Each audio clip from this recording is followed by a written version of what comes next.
रोज रोज भाजी काय करायची हा प्रश्नच पडलेला राहतो. मग बाजारातून मस्त अशी भेंडी आणलेली होती. मग तिला छान धुवून घेतली मी आणि छान कापडने तिला पुसून घेतली आणि मस्त असे तिचे काप करून घेतले.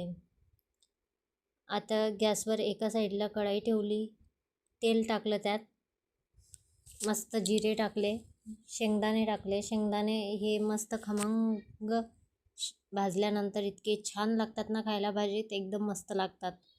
आता कापलेली भेंडी घेतली, मस्त त्यात तेलात आपण सोडली ती भेंडी आणि छान अशी तिला परतवून घेतली. मस्त त्यात हळद मिक्स केली, मीठ मिक्स केलं आणि झाकण ठेवून दिलं आपण 5 मिनटासाठी. झाकण ठेवल्यानंतर मस्त अशी 5 मिनटात ती छान शिजून जाते. आणि त्यानंतर आपण त्यात मग मी 8 दिवस पुरेल अशी लसणाची चटणी ही करून ठेवते. मस्त लागते ती भाजीत टाकल्यानंतर.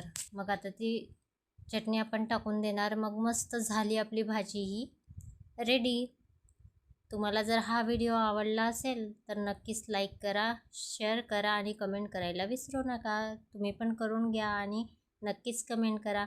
यूट्यूबला बघत असणार तर सबस्क्राईब नक्कीच करा आणि फेसबुक इंस्टाला बघत असणार तर फॉलो व्हिडिओला नक्कीच करा.